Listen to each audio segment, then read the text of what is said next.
नमस्ते। Divine journey में आप सभी का स्वागत है। पुराणातील श्लोकाप्रमाणे विकारो विधाताय, ठकारो नीलकंठ, लकारो लक्ष्मीकांत, विठ्ठलावी धीनिमय। याचा अर्थ वि म्हणजे विधाता अर्थात ब्रह्मदेव, ठ हा नीलकंठ म्हणजे शंकर आणि ल म्हणजे लक्ष्मीकांत विष्णू। याप्रमाणे म्हणजेच ब्रह्मा विष्णू महेश हे एकाच ठिकाणी म्हणजे विठ्ठल नावात येतात। सर्व माऊलींना रामकृष्ण हरी।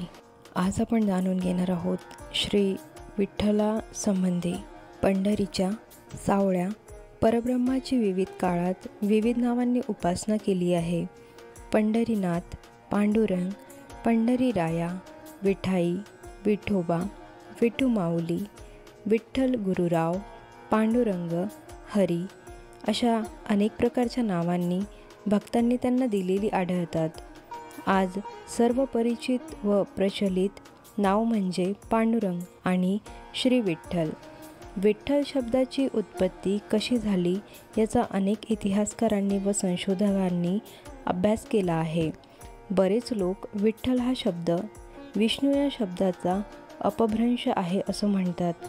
कानडी शिलालेखातही जे विठ्ठल रस, वीट असे शब्द आले आहेत ते विष्णू शब्दाची व्याप्ती सांगणारेच आहेत असे मानले जाते।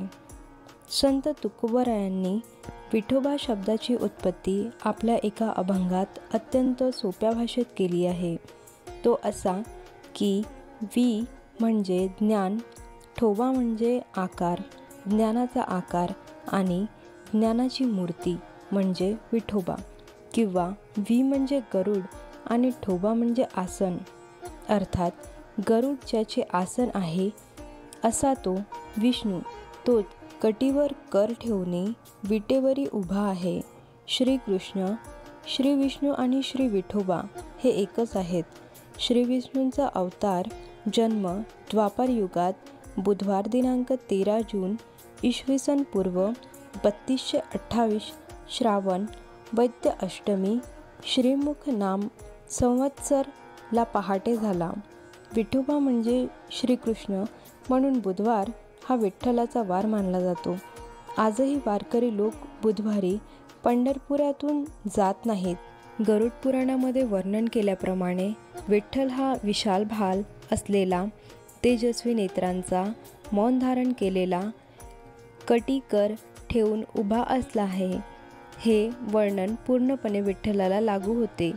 विठोबाच्या प्रतिमा ह्या कटीवर हात ठेवून भक्त पुंडलिकाने टाकलेल्या विटेवर उभा राहिलेला सावळ्या पुरुषाच्या वेशात दर्शवितात। त्याच्या संगे काही वेळा पत्नी रखुमाई उर्फ रुक्मिणी उभी असते। विठोबा गेली 28 युगांपासून विटेवर उभा आहे अशी मान्यता आहे।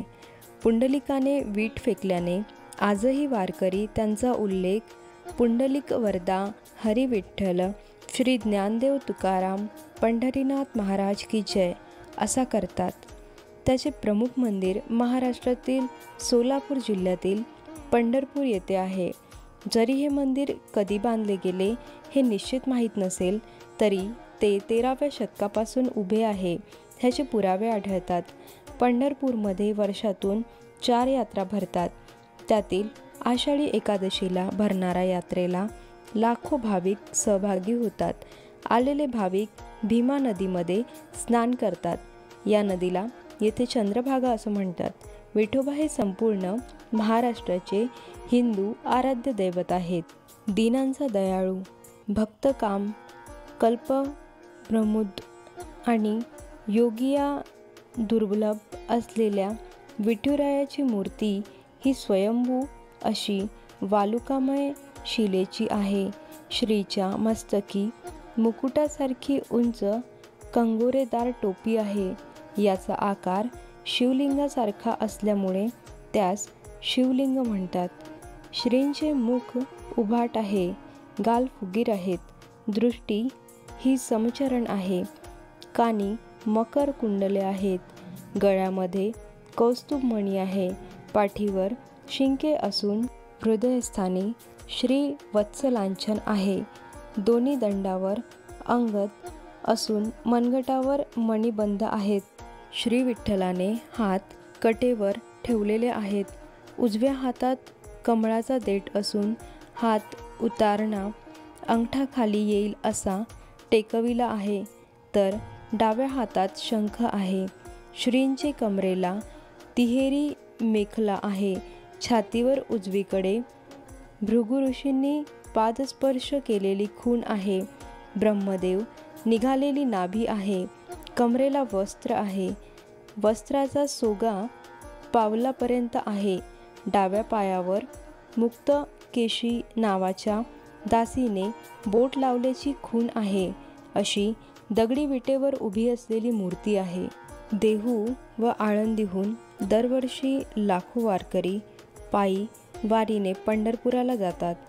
आळंदीहून संत ज्ञानेश्वर सोपान देवांची, सासवडहून मुक्ताईची मुक्ताईनगरहून आणि निवृत्तीनाथांची त्र्यंबकेश्वर, तर संत तुकाराम महाराजांची देहू येथून अशा पालख्या पंढरपुराला येतात. काही शतके ही परंपरा चालत आलेली आहे. विठोबा या देवतेचा उगम आणि विकास ही विशेषतः वैष्णव संप्रदायातील महत्त्वाची संकल्पना म्हणून ओळखली जाते. विठोबा हा कृष्णाचा द्वापार युगातील दुसरा आणि दशावतारामधील 9वा अवतार आहे असे मानले जाते. परंतु शास्त्र पुराणामध्ये विठ्ठलाला बौद्ध व बोधराज असे म्हणलेले आहे. विठोबा हा देवभक्त भक्ताच्या भेटीला आलेला आहे व वारकरी संताचा कैवारी समजला जातो. श्रीहरी विठ्ठल नामे अवतार घेऊन परमभक्तांना भेटून स्वरूप दाखविले होते आणि भक्तांची सेवा केल्याचे फळ म्हणून मोक्षास पात्र केले होते. जय श्री विठ्ठल रखुमाई। आशा करते हैं वीडियो आपको पसंद आया होगा। वीडियो को लाइक, शेयर और सब्सक्राइब करके कमेंट ज़रूर करिएगा।